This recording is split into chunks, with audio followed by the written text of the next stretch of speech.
libro, antología, la primera antología de Eduardo Moga. Les agradezco que estén aquí, les agradezco al Centro de Arte Moderno que siempre nos acoge, en la persona de Claudio y Raúl, sus directores.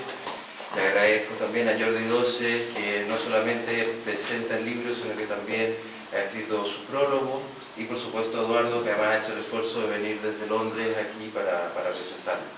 Así que sin más demora, les dejo con ellos dos para que disfrutemos de la poesía. Gracias. Muy bien, pues buenas tardes. Gracias Juan, gracias Raúl, gracias Centro de Arte Moderno, gracias Chema, gracias Dana. Estamos aquí por una ocasión que yo creo que es realmente muy dichosa, muy feliz, que es celebrar la aparición de esta antología, El corazón, la nada, antología poética 1994-2014, es decir, que cubre, si no en las escrituras, si en las fechas de publicación, por exactamente 20 años. Como bien ha dicho Juan, y como también antes subrayaba en una charla un poco más íntima, Eduardo, pues es la primera antología, ¿no? Es la primera colecta, selección de su poesía, de su trabajo poético hasta la fecha. Yo he tenido el honor, también la responsabilidad de escribir el prólogo para esta edición.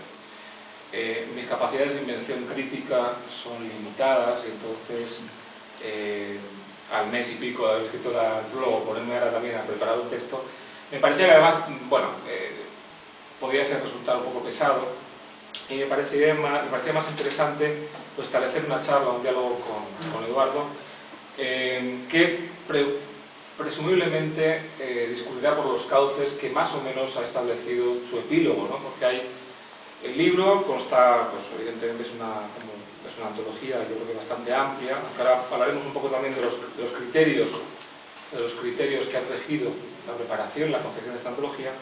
Y el epílogo de Eduardo se llama Una poética y algo de historia, ¿no? Y hay mucha historia, la verdad es que es un epílogo, bastante iluminador sobre las circunstancias biográficas y también sobre algunas de tus opiniones y tus consideraciones sobre el lugar de la poesía y sobre el lugar de tu propia poesía y su crecimiento, ¿no? Pero bueno, a la espera de que los lectores se acerquen a él, pues me gustaría hacer algunas consideraciones sobre su trabajo. Bueno, Eduardo no creo que haga falta presentarlo mucho entre la concurrencia, entre los asistentes, porque más o menos yo creo que todos hemos seguido su trayectoria, pero recordaremos que, como bien dije antes, lleva 20 años publicando, desde la publicación de Ángel Mortal en el año 94, y ha sido un muy activo traductor, muy activo también, y lo sigue siendo, crítico literario, con 2 colectas de trabajos críticos hasta la fecha y, bueno, y abundantes colaboraciones en diversos medios, Letras Libres, en Turia, en Cuadernos Panamericanos, en Quimera, donde también tiene una columna más o menos trimestral. Ha sido codirector de la colección de poesía de Ediciones, ha sido también antólogo de poetas jóvenes, con una antología en libros de innombrables, ¿no? Me parece que 12 jóvenes poetas españoles. En ocasión acaba de entregar Los cerros, de una antología de poesía catalana, traducida al castellano, al español, en Fondo de Cultura Económica. Acá estamos trabajando en la edición de la poesía de Whitman. En fin, es un hombre, yo creo que responde plenamente al ideal del hombre de letras, ¿no? Capaz de expresarse en muy diversos cauces genéricos, la poesía, el ensayo, el cubismo, la traducción también. Además es un estupendo conferenciante, como veréis es una persona que en público se expresa con mucha más precisión y fluidez que yo, para empezar. Y bueno, pues estamos aquí un poco para celebrar, como digo, esta antología. Y la primera pregunta que te quería plantear era un poco qué criterio habéis regido la confección de la antología. Es decir, ¿has buscado elegir poemas que fueran representativos de cada una de tus libros, de tus etapas? ¿Has buscado también crear un cierto... es decir, que el libro se rija por unos patrones un poco de simetría, de equilibrio, que pueden regir la estructura de un libro de Nueva Planta? ¿Cómo te has defendido a la hora de escoger sobre todo los poemas más antiguos, ¿no? ¿Cómo te has enfrentado a la tarea de releerte y de poder escoger los poemas de tus... sobre todo, porque los más recientes, evidentemente, estamos siempre más de acuerdo con ellos, más conforme, ¿no? Pero cuanto más retrocedemos en el tiempo, no sé, a mí me pasa, a lo mejor a ti, ¿no? Pero bueno, creo que siempre tenemos una relación un poco más conflictiva, o al menos recelosa, ¿no? Con respecto a esa poesía primera. Pues mira, mi relación es tan conflictiva que de mi primer libro, si es que le puedo llamar libro, no he recogido ningún poema. De hecho, intento explicar por qué en el epílogo. Mi primer libro fue una pequeña colección de, ya no recuerdo si 12 o 15 poemas horrorosos, que inverosímilmente me premiaron en un concurso de poesía para jóvenes en Salamanca en el año 1992. Año de fausta memoria por tantos motivos. Pero no por ese, desde luego, porque me dio una gran alegría ver ese conjuntillo, ese ramillete de poemas. Iba a decir como joven que era, tampoco lo era tanto, tenía ya 30 años, porque en esto de la poesía yo he entrado tarde. Me dio una gran alegría, pero a la hora de componer mi primera antología poética después de 20 años de escritura y de muchos libros posteriores, pues aquello sencillamente me daba vergüenza. Entonces está omitido porque me parece que sencillamente no hay nada que valga la pena. Mi relación con lo que vino después, a partir de Ángel Mortal, como tú has señalado, que es el primer libro que yo considero legible de mi producción, pues efectivamente es conflictiva. No me ha sido fácil seleccionar poemas antiguos, por decirlo así. Mi criterio ha sido el mismo que intento aplicar cuando hago crítica, o cuando intento determinar si un libro que estoy leyendo de alguien me parece bueno o me parece malo. Es intentar alejarme todo lo posible de mí mismo, que es algo muy saludable, que intento hacer en este y en todos los demás órdenes de la vida con frecuencia, y valorar los poemas que yo había escrito, si eran buenos, si me parecían buenos o me parecían no tan buenos, si me parecían más dignos o no tan dignos. Entonces, con ese mero criterio de intentar aplicar el criterio de calidad con el que funcionamos cuando nos manejamos en esto de las letras, intenté hacerlo con lo mío y seleccionar aquellos que me parecían más dignos, eso sí, de todos los libros, salvo el primero que había publicado. Excluido ese primero, todos los demás tienen una representación en antología, porque me parece que para resumir 20 años de actividad era necesario no omitir ningún rincón del edificio. Todos los rincones del edificio tenían que quedar iluminados, unos más intensamente y otros menos. Esos menos son los más antiguos, por lo que acabo de explicar, pero he intentado que todo tuviera ahí una representación. Además, hay otro dato quizá, y es que, como seguramente muchos de vosotros ya sepáis, yo he practicado formas muy diversas, tú lo sabes muy bien.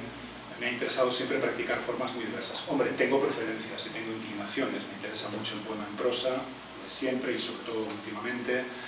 En fin, hay ciertas cosas que tienen con una cierta prioridad. Pero me ha interesado experimentar y practicar con formas diversas y porque practicar con la forma no es una cuestión formal, es una cuestión musical, rítmica y, en último término, existencial, casi filosófica.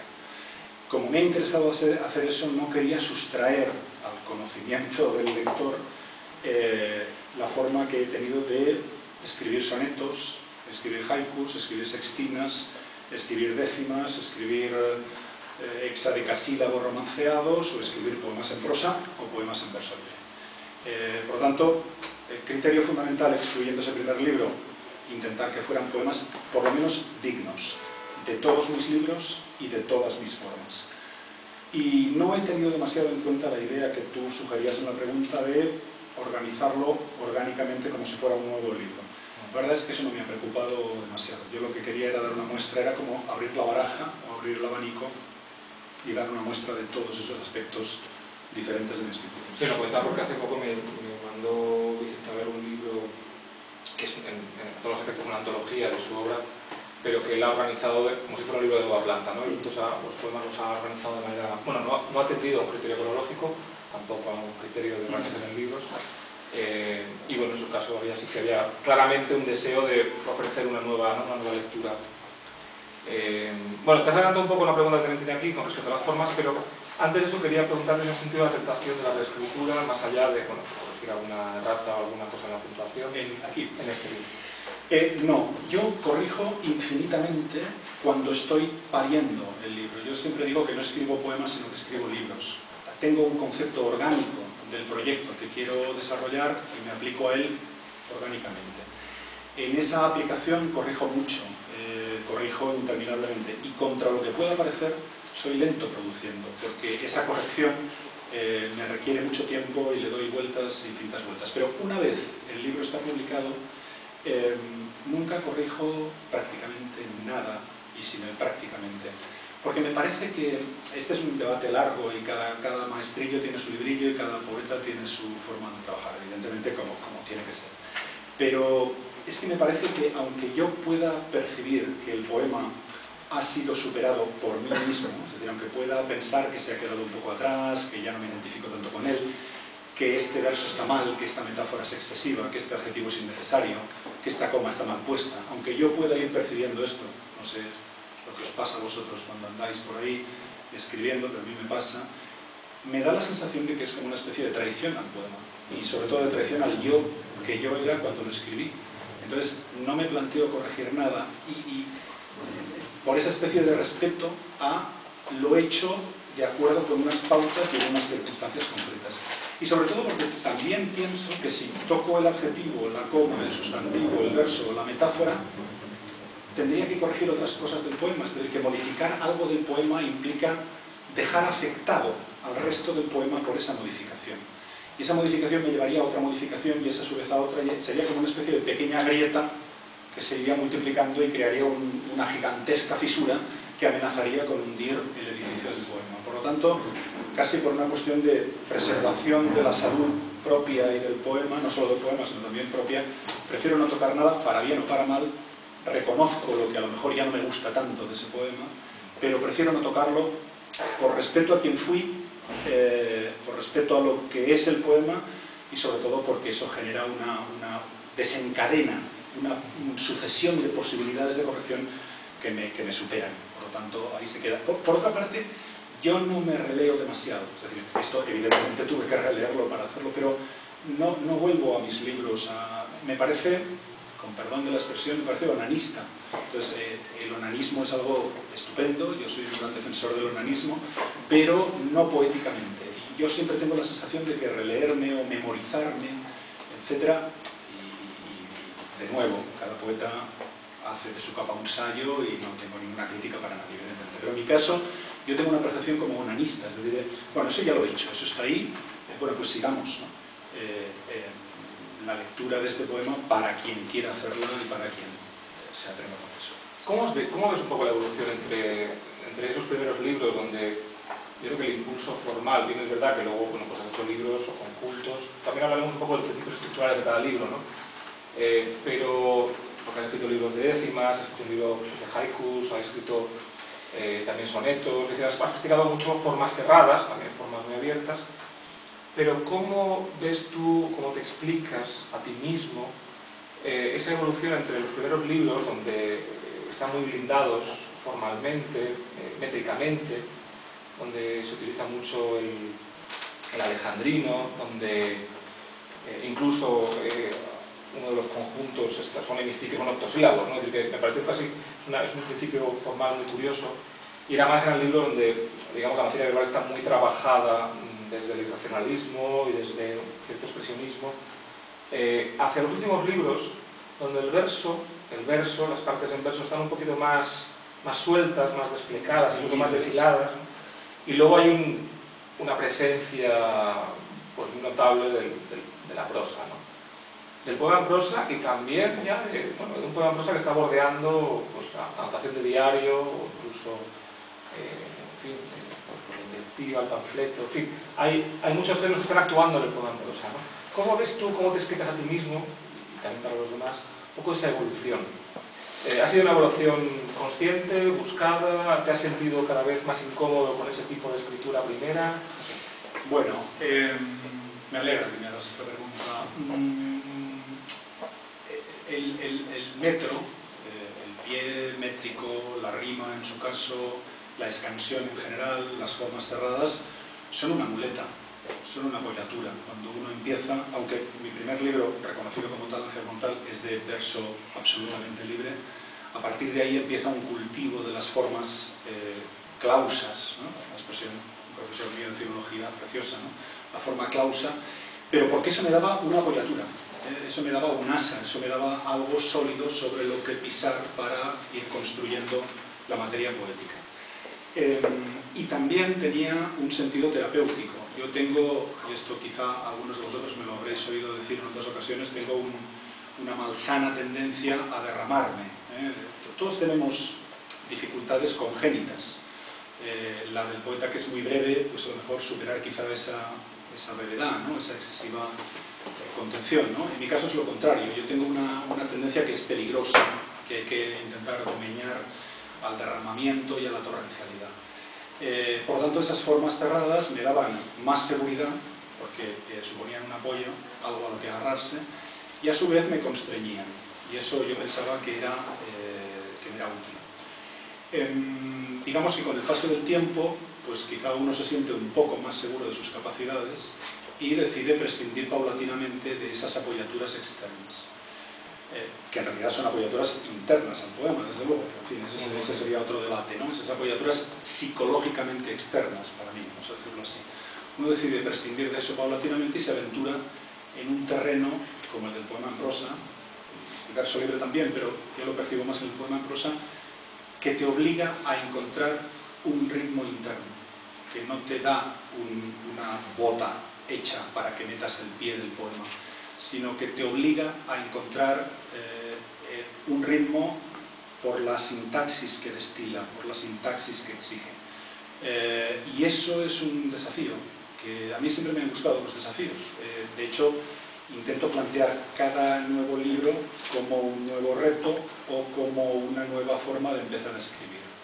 Por lo tanto, no quiero contar con aquello que ya he utilizado y que ha salido, quiero pensar, más o menos bien, o que yo tengo la sensación de que ya más o menos controlo, y quiero meterme en cosas que me exigen aproximaciones nuevas a la materia verbal. De manera que, pues eso, ese ha sido el principal motivo de mi decantación hacia el poema en prosa. Creo que el poema en prosa, por una parte, se adecúa mejor al flujo del pensamiento, si es que uno piensa y si es que ese pensamiento fluye. Pero si eso sucede, creo que el poema en prosa se adapta mejor carnalmente a ese fluir, y por otra parte, a la vez que se adapta mejor a eso, te exige, cuando lo has de poner en algo que quieres que sea un poemario, una adaptación rítmica o un hallazgo rítmico interior. Y eso, como digo, es un desafío, y desde luego si sale bien, cuando yo lo veo bien hecho, Juan Ramón Jiménez, tal, cuando yo lo veo bien hecho, pues digamos que me fascina mucho más que el poema versal clásico. Entre otras cosas porque el poema versal clásico, claro, ya lo conocemos del derecho, del revés, por arriba, por abajo, con toda suerte de metros, con toda suerte de pies, con toda suerte de figuras retóricas, ya lo sé. El poema en prosa es mucho más reciente, tiene ya 250 años, 300 años, pero no deja de ser mucho más reciente, y me da la sensación de que es un terreno que todavía tiene mucho margen para la exploración. Para la exploración, para el hallazgo, para el desafío y para la inventiva. Y por lo tanto, siempre me ha gustado practicarlo, y sobre todo en los últimos años. ¿En qué medida, bueno, entre las cosas que hemos mencionado al principio, hacer un poco ese rápido boceto de tu personalidad literaria, hay que añadir esa creación del blog hace unos meses, ¿no? Probablemente se creó... Sí, 9 meses. 9 meses, ¿no? Al instalarte ya de manera más o menos definitiva en Londres, en Crónica de Inglaterra. Y ¿en qué medida realmente son dos preguntas, ¿no? ¿El blog es causa o efecto, ¿no? de esa escritura en prosa diaria ha incidido en tu propia escritura poética, o al contrario, ha ido en la dirección contraria? Está también tus traducciones, todo tu trabajo de traducción, porque me da la impresión también que tus maestros han ido como variando un poquito con el tiempo. Es decir, yo veo a un Eduardo Moga en los primeros libros, en Ángel Montal, en La luz de vida, Barro la mirada, que también era un libro de poemas en prosa. donde estaba muy presente el 27, estaba muy presente Damaso Alonso, estaba Alexandre. Alexandre me parece que tiene una presencia muy fecunda en tu poesía. Estaba Manuel Álvarez Ortega, que yo creo que es un poeta que tiene mucho peso en tu formación. Estaba incluso, en aquella época ya estaba Antonio Gamoneda, que yo creo que también quizás una influencia un poco posterior, pero en cualquier caso era una serie de poetas que están allí operando en tu escritura. Neruda, Neruda de Residencia en la Tierra. Y eso, que está ahí, que pervive en la poesía actual tuya, sin embargo eso ha ido dando paso a, yo creo que a otras lecturas y a otros ejemplos, ¿no?, tutelares. No sé si estás de acuerdo. Y no sé si algo de lo que has hecho en traducción, algunas de tus aproximaciones a la poesía norteamericana puede tener algo que ver en eso o no. Yo sigo sintiendo a esos maestros que tú has enumerado exacto, con mucha precisión. Yo sigo considerándolos mis maestros y sigo creyendo que de algún modo iluminan lo que escribo. Quiero pensar que están ahí de alguna manera oteando lo que uno hace, ¿no? En relación con la prosa, ¿no?, es un tema que a mí me ha hecho pensar también, ¿eh? El blog se titula Crónicas de Inglaterra, y yo creo que está haciendo más por mi fama universal que toda la poesía que yo he escrito durante 20 años, porque me encuentro con gente a la que puedo haber conocido poco o mucho, o directamente no haber conocido por la calle, y me dicen, oye, me he leído tu última entrada en el blog, y digo, caramba, ¿no? Una cosa extraordinaria, cosa que me pasa muy pocas veces con los libros de poemas. Se titula Crónicas de Inglaterra como un homenaje a mi madre, porque mi madre no sabe pronunciar Inglaterra y pronuncia Inglaterra, con epéntesis, ¿no?, con la añadidura de una vocal para romper un grupo consonántico que genera una gran tensión articulatoria, y por lo tanto en lugar de decir Inglaterra, dice Inglaterra. Entonces, en honor a mi madre, que es una señora muy humilde, y en relación al hecho de que estoy viviendo actualmente en Inglaterra, pues se titula así. Pero en relación a la prosa, vamos a ver, conecto un poco con una cosa que he comentado en la respuesta anterior. Esto que voy a decir puede sonar un poco engreído, no pretendo, o sea, pretendo ser claro y sincero a tus preguntas. Tengo la sensación de que el verso, como tal, ya me lo conozco, y por lo tanto, lo que yo haga con él será mejor o peor, a lo mejor es una porquería, pero yo tengo la sensación de que ya me lo conozco, y tengo la sensación a la vez de que la prosa, hurgar en la prosa, trabajar con la prosa, me puede permitir llegar de nuevo a la poesía, intentar descubrir la poesía que hay en la prosa, intentar descubrir no tanto la poesía que hay en la prosa, que también, sino el efecto poético que hay en una prosa que no se pretende poética, sino que se pretende prosa. Ya sé que esto resulta seguramente muy confuso y probablemente contradictorio, pero yo lo experimento así. Me da la sensación de que la prosa me ofrece un campo de investigación. Es como un taller con una serie de materiales, ¿no? No muy conocidos todavía, barro, líquidos, cremas, pinturas, colores, formas, que en el verso ya me resultan conocidas. Y en cambio la prosa es más incitante, es más selvática, me abre más el campo, es como una lente, me permite mirar el mundo en una especie de gran angular y entrar en él de otra manera para manipularlo. Yo, de nuevo, creo que ahí es donde radica mi interés creciente y reciente por la prosa, que exploto en el blog, que exploto en mi poesía, en los libros de poemas en prosa, pero también por ejemplo, en Insumisión, en el que los poemas versales están muy imbricados en algunos casos con prosas que son pequeños relatos, ¿no?, pequeñas crónicas.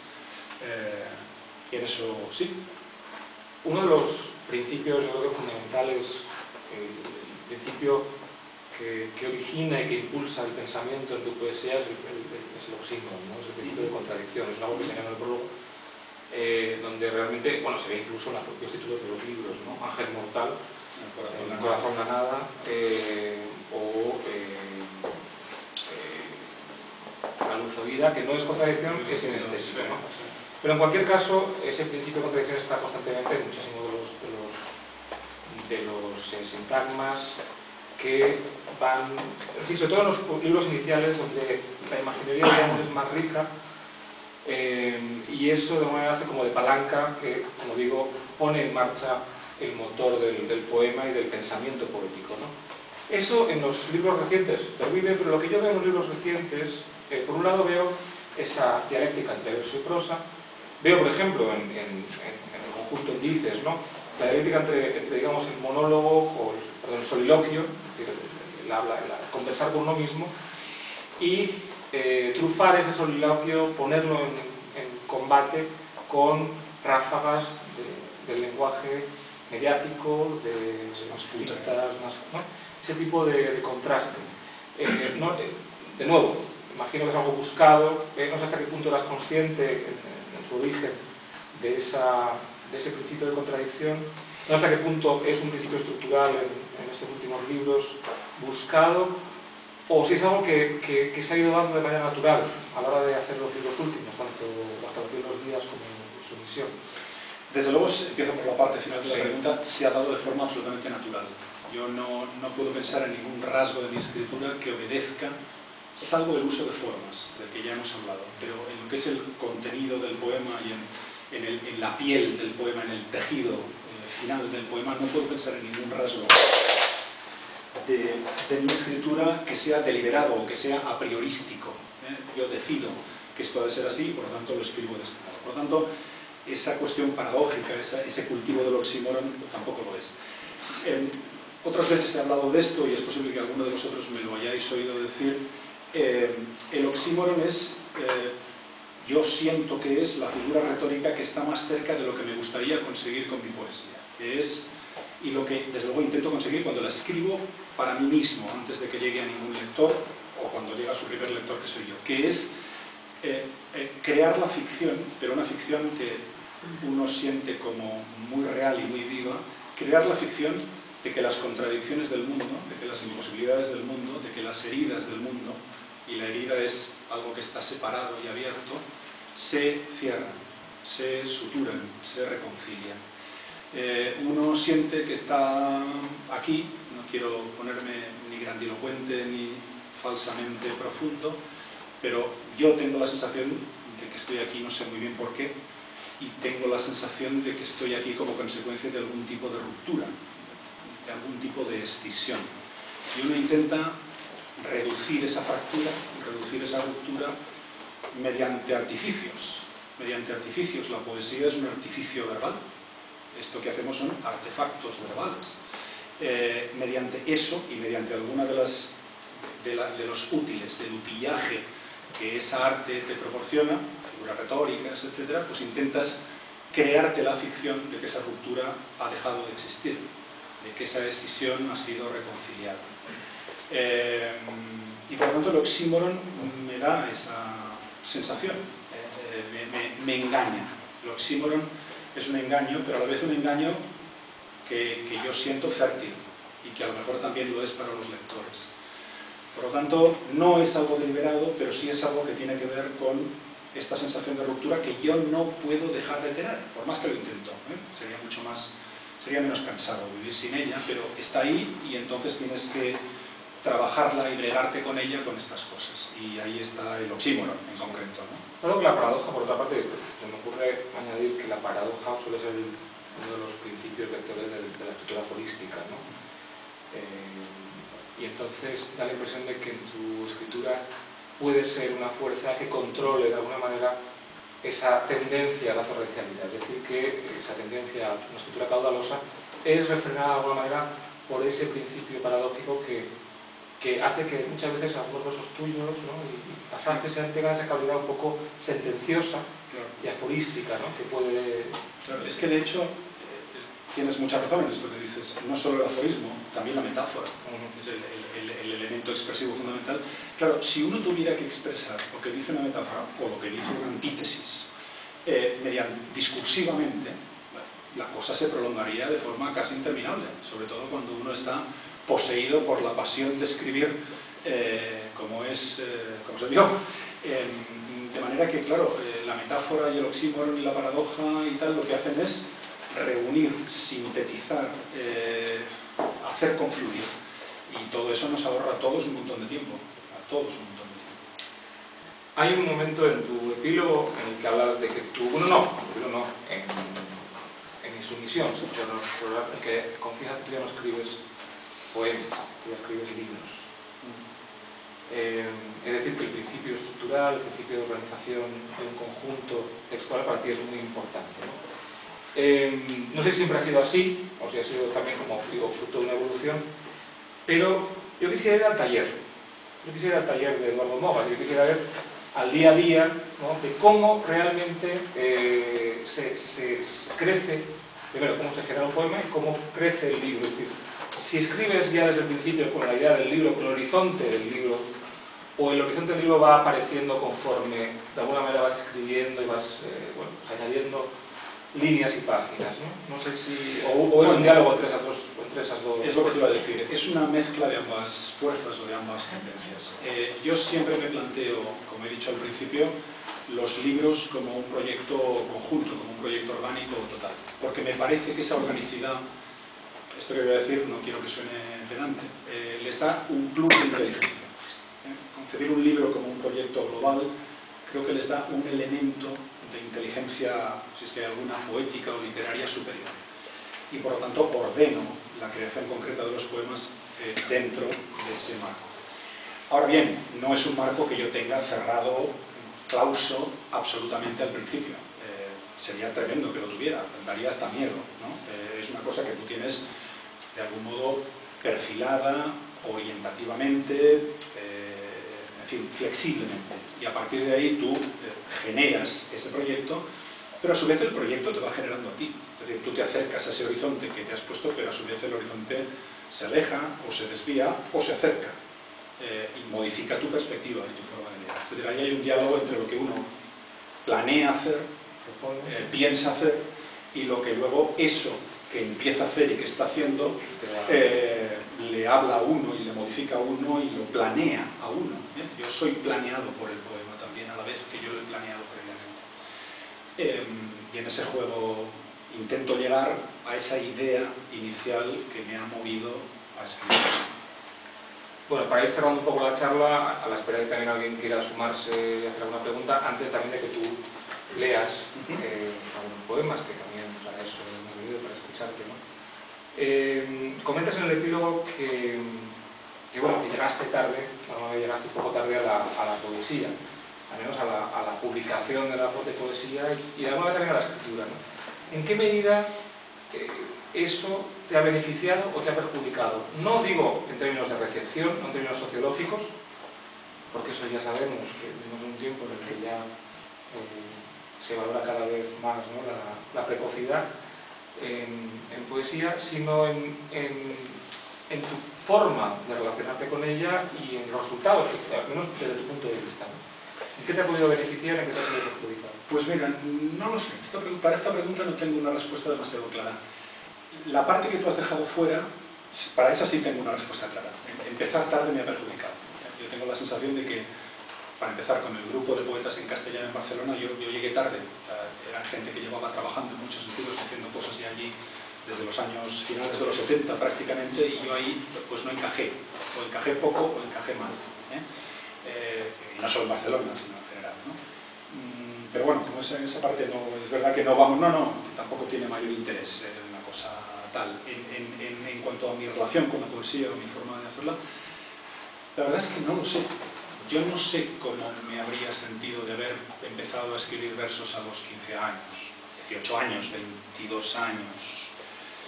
No sabría decir. Hablaba en el sentido de haberte a lo mejor protegido de ciertos entusiasmos juveniles o excesos juveniles. Bueno, lo que tuve claro cuando descubrí, entre comillas, la poesía, que fue tardíamente en efecto, lo que tuve claro es que aquello era un proyecto de vida y que como tal implicaba una responsabilidad e implicaba una, valga la redundancia, una gran implicación personal. Una vez me dijo alguien de un poeta que tú has citado y a quien yo admiro enormemente, Manuel Álvarez Ortega, aunque es más raro que un perro verde, pero eso es igual, es un gran poeta. Alguien me dijo de Manuel Álvarez Ortega que se metió a poeta como quien se mete a monje. Hombre, yo no, yo como quien se mete a monje no, sobre todo porque la vida monacal no es la que más me fascina. Pero, desde luego, asumir un sentido de, bueno, si esto es lo que he descubierto y esto es lo que he descubierto que me gusta más que nada, vamos a meternos en esto hasta las cachas y vamos a intentar hacerlo lo mejor posible. Y este sentido, que quizá es más propio de un adulto, para entendernos, que no de un adolescente, aunque quizá el adolescente también lo sienta, pero a lo mejor lo articula menos, o lo racionaliza menos, o lo verbaliza menos, yo eso sí lo sentí. Que me haya protegido de efusiones juveniles o de pues a lo mejor también, pero no sabría darte una respuesta más concreta. Ya para cerrar, la última pregunta, a la espera de que alguien, si quiere intervenir, también creo que podría ser interesante, o quizás después de la lectura de los poemas. Yo creo que en tu caso, evidentemente, la materialidad de la palabra, te has hablado de la carnalidad de la palabra, ¿no? Que es más, quizás más preciso. Es algo que es muy importante para ti. También creo que para ti es muy importante la creación de un espacio imaginario, otro, pero no sé si estás de acuerdo en que en última instancia, en tu caso, quizás a diferencia de otros proyectos de escritura, hay una raíz vitalista que te devuelve de alguna manera a la existencia. Yo en eso recuerdo una frase que a mí siempre me ha gustado mucho de Fluxus, que decía: el arte es la forma de hacer que la vida sea más interesante que el arte, ¿no? Que también tiene que ver con la paradoja con la que hablábamos antes, ¿no? El arte es una forma de hacer que la vida sea más interesante. No sé si estás de acuerdo con la frase y si te identificas un poco con ese tipo de proyecto de escritura, porque hay otros que en realidad, pues, digamos que privilegian en última instancia esa creación de un espacio imaginario. Pero yo en escritura, en los últimos libros sobre todo, lo que veo es un constante retorno, ¿no? a la vida, una crítica feroz. El último libro se llama Insumisión, no en vano, una pelea con la vida, pero que en última instancia también es amor a la existencia, ¿no? Que hablas de la escisión, hablas evidentemente de un conflicto barroco, de escultura, está Eros, está Tánatos, está esa fisura, ¿no? Ese no coincidir nunca plenamente con uno mismo, en fin, todas esas cuestiones están ahí. Pero yo en última instancia lo que veo a pesar de todo es un vitalismo, ¿no? Que también explica desde otro ángulo tu trabajo, ¿no? No, con eso estoy totalmente de acuerdo, En realidad yo, sin querer parangonarme con nadie, ni mucho menos, siempre pienso que los grandes místicos y los grandes pesimistas son a su vez grandes materialistas y grandes vitalistas, ¿no? Uno habla de la muerte porque la muerte le obsesiona y no puede dejar que le obsesione, pero hablar de la muerte es otra forma de hablar de la vida y de afirmar el placer de la carne y el placer del sexo y la realidad del cuerpo y el gozo y la belleza y el placer de tener sentidos y respirar y estar aquí y tocar y hablar. Y por lo tanto sí, estoy completamente de acuerdo contigo. Uno se pelea con aquellas cosas que no entiende o que le duelen en el mundo, pero porque añora enormemente vivir con la máxima intensidad posible. De manera que sí, yo me identifico mucho con un gran vitalismo debatido, perjudicado, contradictorio, puñetero, abocado a la muerte, en fin, con todas esas cosas, pero también con el enorme placer y el enorme privilegio de estar vivo. Por lo tanto, eso también lo quiero celebrar en mi poesía. Muchas gracias, Eduardo. Vamos a escuchar. Bueno, yo no voy a castigaros, intentaré castigaros lo menos posible. Llevamos un buen rato de charla, lleváis un buen rato escuchándonos y escuchándome a mí, y por lo tanto voy a leer poca cosa, pero claro, en mi caso poca cosa es mucha cosa, entonces voy a intentar hacerlo lo más llevadero posible. Sí me voy a permitir leer un poema relativamente extenso, el primero que leeré no lo es tanto, ciertamente, pero luego leeré El elogio del jabalí, que está en Insumisión, y lo haré por dos motivos. Primero, porque está en Insumisión, que es un libro publicado por Vaso Roto, cuyo coordinador editorial en España es Jordi, y porque sé, porque Jordi lo dice incluso en el prólogo, si no recuerdo mal, que es uno de los poemas que yo he escrito que más le gustan o le interesan, y de alguna manera en un pequeño homenaje a él, que ha sido el maravilloso prologuista del libro y excelente presentador de la antología hoy, pues lo leeré, me permitiré leerlo. Y además lo leeré porque no están mis suegros en la sala, porque una vez estuvieron, yo quería leerlo, pero entonces caí en la cuenta de que cómo iba a leer aquel poema con mis suegros, que son súper católicos, en la sala. Entonces me abstuve, pero quiero darme el gustazo de leerlo aprovechando su ausencia, ¿no? No empezaré por El elogio del jabalí, sino empezaré por un poema anterior, de Las horas y los labios, que es un poema en prosa y que tiene que ver con esto de lo que hemos hablado al final, la obsesión de la muerte. También he dicho en otras ocasiones que para mí escribir sobre la muerte hace que deje de pensar en la muerte. Es otra de las paradojas con las que uno se relaciona. Ahuyento el miedo a la muerte reflexionando poéticamente sobre la muerte. Y lo hago en estos términos. Ha venido la muerte.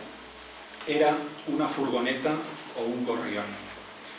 Un sudor blanco ha encendido la piel, donde se resquebrajaban las horas, la barba constelada de silencio, los cuchillos con que inscribía mi desaparición en la corteza del sueño. Le he chupado la lengua a la muerte, es áspera y morada. Mis papilas han tejido con sus papilas un cañamazo de sombras. He dejado en la mesa el lápiz, el cuerpo, lo que tuviesen los ojos, para abrazar con más fuerza su helado fulgor, y he sentido miedo. La muerte comparece siempre que paseo, que mastico, que copulo, que llamo por teléfono, que muero.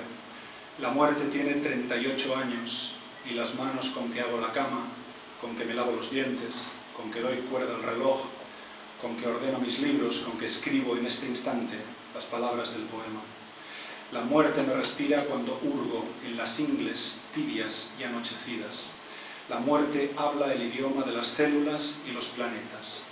La muerte vacía los espejos e interrumpe los huesos. La muerte, como una flecha disparada contra un agua infinita, atraviesa el bosque de las cosas y se clava en la irrealidad de las cosas. La muerte bautiza a los hijos y devora sus nombres. La muerte se llama Eduardo. Me acuesto, oigo el oxígeno que resuena como una chapa golpeada por las sombras.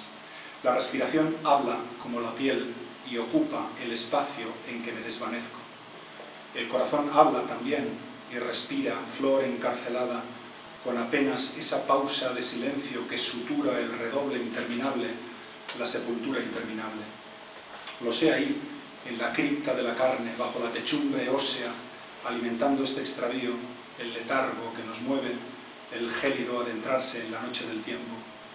Me insta a seguir, pero me recuerda que me disipo, y me asombra que exista su luz inaccesible y mansa, su oscuridad febril, el ritmo que es solo e insólitamente ritmo, y me asombra existir este mecanismo triste, pero entregado sin porqué al mundo.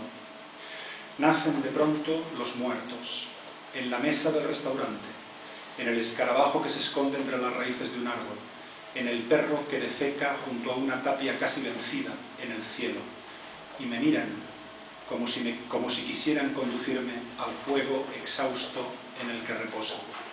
Me mira el padre, cubierto por la hiedra de la fragilidad, cuyos ojos son pelotas de dolor que arriban descabaladas a mis manos. Me miran quienes confiaron en mí y fueron traicionados, quienes me vieron plantar la semilla de la ira y me entregaron después el fruto de la ira, quienes consumieron su amor en mis hogueras. Me miran hombres y mujeres convertidos en pájaros negros que atraviesan un aire negro. Me miro yo, desde el barro de mí, arrasado de perecimiento, carne en lo que carece de carne, corazón azotado por la conciencia, consumido por el miedo hasta la desencarnadura. Mis ojos serán también un destello lúgubre cuando otros caminen por estas calles que me impregnan de polvo y obscenidad, o cuando se pregunten por qué arde el sol, o por qué nos baña el tiempo, o por qué olvidamos a quienes hemos amado. Mis ojos, talados, mirarán a los vivos y harán más exactos su náusea y su latido. La muerte es el pájaro que se posa en la rama, la mano del niño sin el niño, las pupilas abrasadas por la nieve, el exilio del oro, el oro languideciendo en un turbión de labios y explanadas, lo incomprensible. La muerte es una rosa triste en el centro de la sangre. Bueno, como interludio entre este poema y el elogio del jabalí, que será el tercer y último poema que leeré, voy a leer una décima, de mis décimas de fiebre, que ha publicado en Inglaterra un querido amigo Juan Luis Calvarro, que se ha hecho editor allí y ha publicado un conjunto de décimas que se titula Décimas de Fiebre. Y en esas décimas hay una que lleva un pequeño epígrafe que dice autorretrato y que dice así: tengo años 49, que es lo mismo que decir media vida sin reír o tengo 49. No, Eduardo, me llamo llueve y me inquina una tormenta meticulosa, una lenta casi nada que me guía con precisión de bunía a un ataúd de 50. Y para acabar, como os digo, leeremos el elogio del jabalí, que viene precedido por una cita que ahora diré de quién la hizo y que dice: España es una viña devastada por los jabalíes del laicismo. Benedicto XVI, obispo de Roma, vicario de Cristo, sucesor del príncipe de los apóstoles, príncipe de los obispos, pontífice supremo de la Iglesia Universal, primado de Italia, arzobispo y metropolitano de la provincia romana, siervo de los siervos de Dios, padre de los reyes, pastor del rebaño de Cristo, soberano del Estado de la Ciudad del Vaticano y hasta 2006 patriarca de Occidente. Joseph Aloysius Ratzinger, inquisidor general entre 1981 y 2005. En continuación, no sé si respuesta a esta cita, el poema dice lo siguiente: ha venido a restaurar la viña devastada por los jabalíes. A mí me gustan los jabalíes, su salvajismo sin ambajes, su ferocidad rectilínea, su despreocupada aceptación de lo que son. Y me gusta su cabeza, sola o cubriendo una rebanada de pan con tomate. Lo recuerdo en Azanui, cuando los cazadores los traían de la sierra abatidos y los colgaban de un gancho en la calle, a la puerta de sus casas, para que admiráramos su proeza. Allí se quedaban los suidos, flojos como títeres sin hilos, con la cabeza derrengada y un boquete en la tripa, circundado por una sangre que olía a romero, y el morro entreabierto por el que asomaban los berbiquís pavorosos de los colmillos y el triángulo rusiente de la lengua. Y yo sentía en aquella fuerza descabalada la representación de mi propio fracaso, la vulnerabilidad de los músculos y las justificaciones, la endeblez de cuanto edificamos para protegernos, el esqueleto de la nada. Los jabalíes devastan los sembradíos, es cierto, pero solo para alimentarse o esconderse. Su acción es individual o a lo sumo familiar.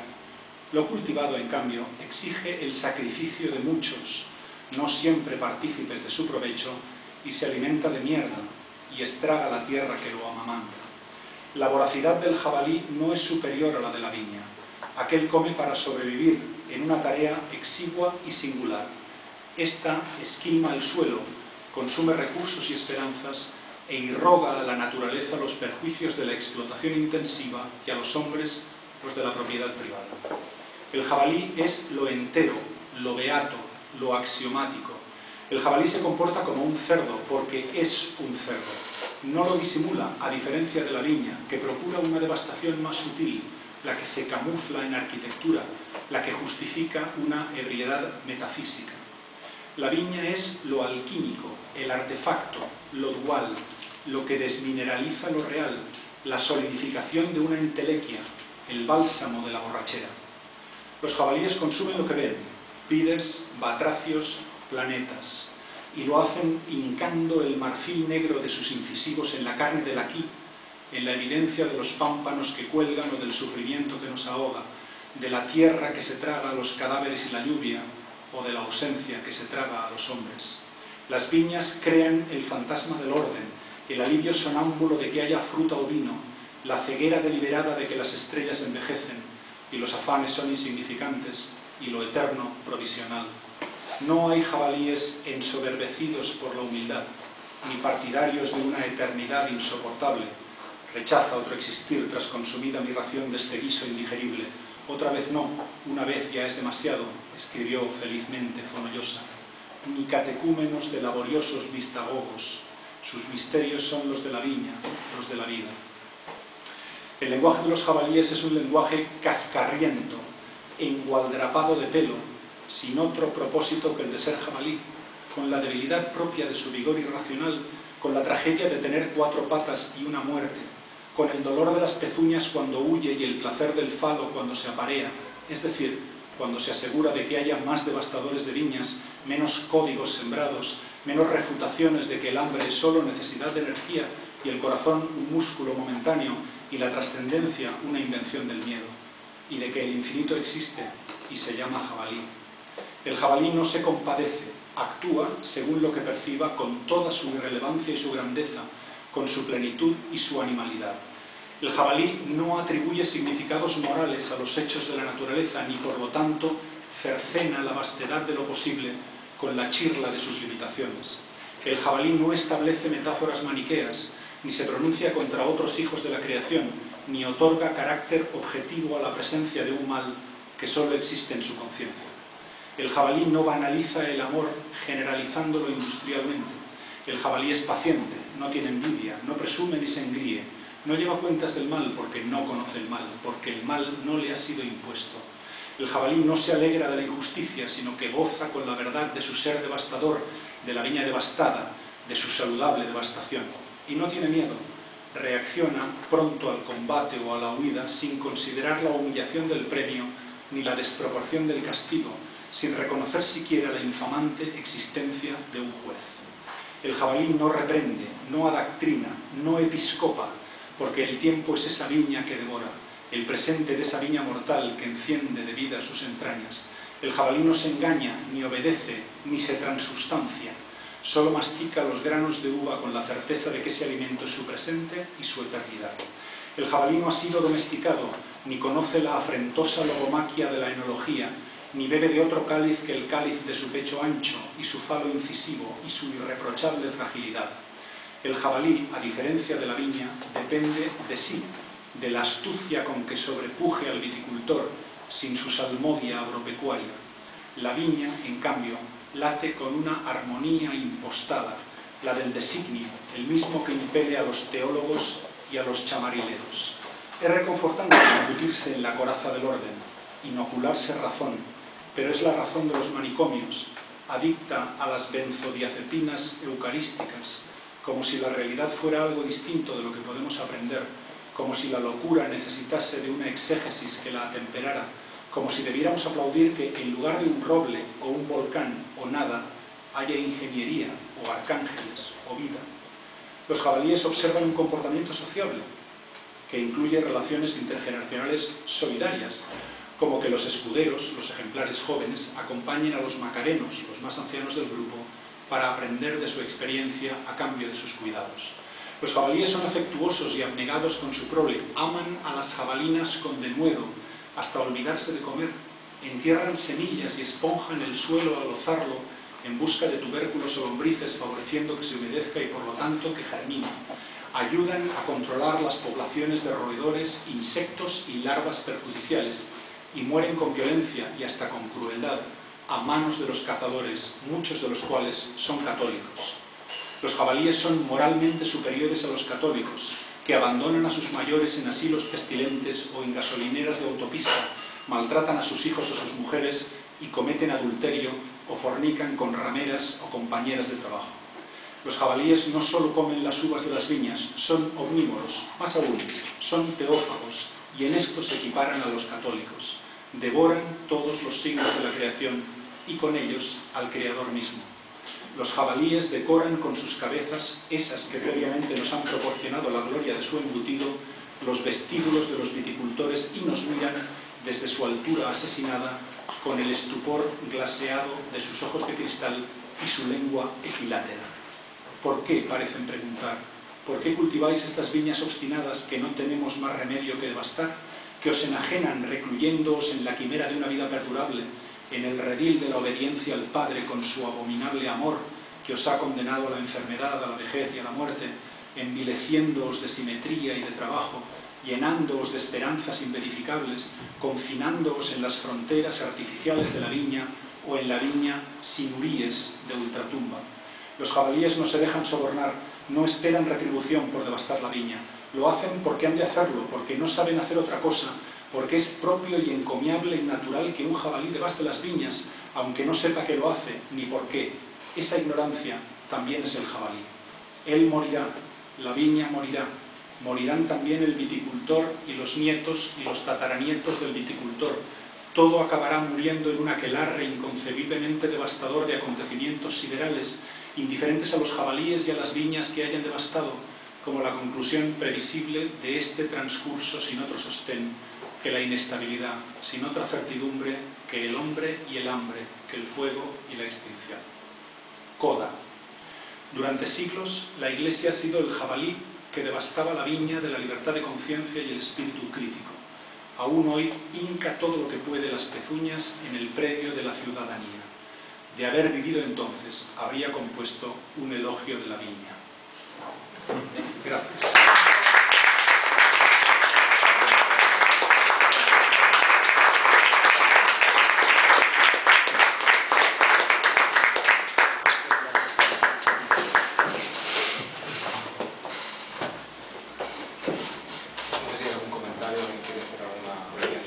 Yo la verdad he grabado el recitado de Elogio del Jabalí, pero pienso que habéis tenido una charla digna de ser grabada y reproducida luego en radio, porque si uno ha estado en algunas presentaciones de libros memorables, me acuerdo Juan Bennett presentado en 4 gatos por Dionisio Ridruojo en la librería, una librería Ortega y Gasset, bueno, he visto algunas hermosísimas. Si hay capacidad de unir la reflexión crítica con un acto poético o de presentación de un libro de poesía, creo que habéis batido el récord y el volumen que he podido escuchar yo de preguntas inteligentes, de respuestas inteligentes, de reflexión sobre la reflexión, es decir, una gozada, ¿no? Digna de ser grabada la conversación que habéis tenido. Se ha convertido en un evento... Muchas gracias, César. Eres un encanto y estoy encantado de haberte conocido. Pero yo debo decir que el mérito, si tiene alguna, esta charla, esta presentación es de Jordi, porque fue suya la idea de hacerlo no como presentación al uso, sino como lo que ha sido, como una charla entre amigos, que es lo que somos. Y yo empiezo a preguntarme si con tanto no nos habíamos trasplantado a Japón y estamos haciendo aquí reverencias. No, gracias, César. No, nos habéis tenido, la verdad. Bueno, como dije al principio, el prólogo a mí se podía haber comentado alguna cosita más, pero me parecía que ponerme a leer a lo mejor unas ideas más o rehacer el prólogo de otra manera para leerlo aquí era un ejercicio un tanto ocioso y parecía más interesante. Sabiendo además que Eduardo tiene una gran fluidez, ¿no? Y que es un hombre de conversación grata, sólida y muy bien articulada. O sea que así nos va.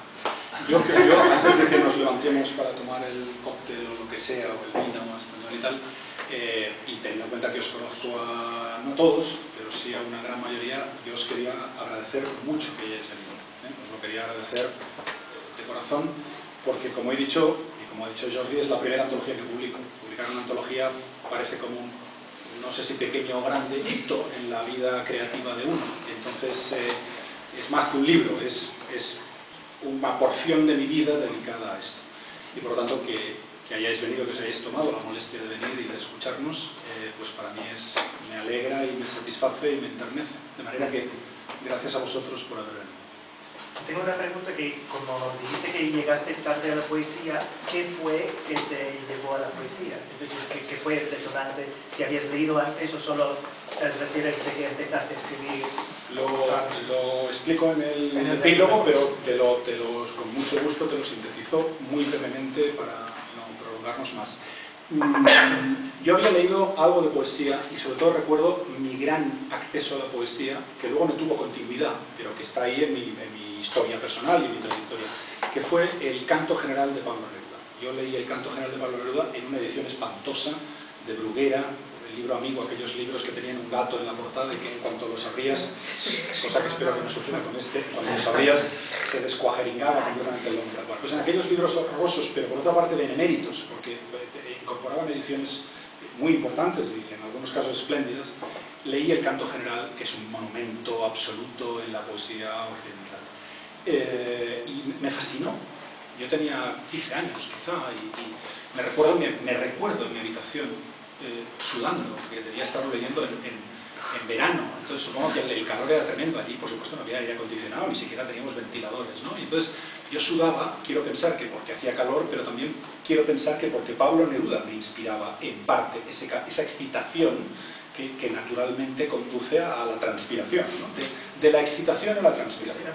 Y entonces tuve ahí un gran impacto poético, me deslumbró absolutamente, hasta el punto de que intenté, bueno, esto es muy normal, en la literatura es mímesis, escribimos porque hemos leído, nadie que no haya leído escribe.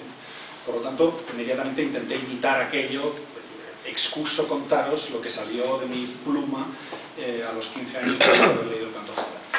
Pero eso no tuvo continuidad, porque en el colegio no había, realmente, el colegio es el mundo de un chico de 15 años, no había ninguna presencia de real de la poesía, más allá de aprenderte 4 datos de las vidas de Quevedo y Góngora y tal.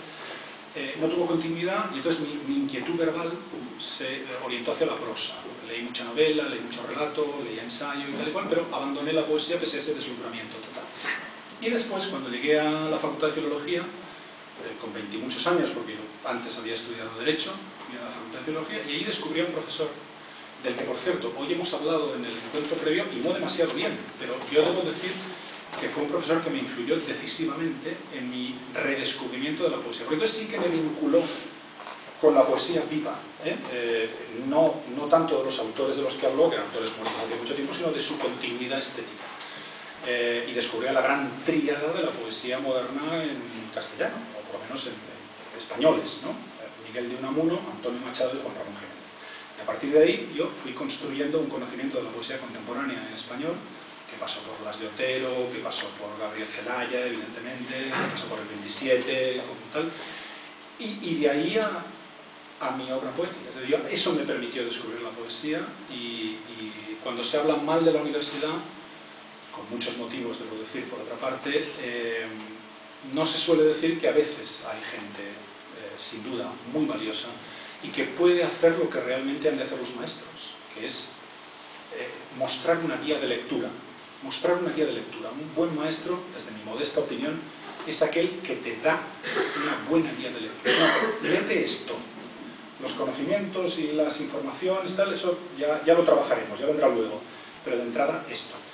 Y ese profesor, que aún creo que no he dicho el nombre, y lo voy a decir ahora, ese profesor de la Facultad de Filología de Barcelona es Adolfo Sotelo Vázquez, que fue luego presidente del Tribunal de mi tesis doctoral, etcétera, etcétera. Pero ese hombre fue el que me volvió a instalar en el mundo de la poesía. Y a partir de ahí, pues las lecturas se sucedieron, yo ya me enganché, llegué a ese punto de convencimiento de que eso era lo que quería hacer, y hasta esto.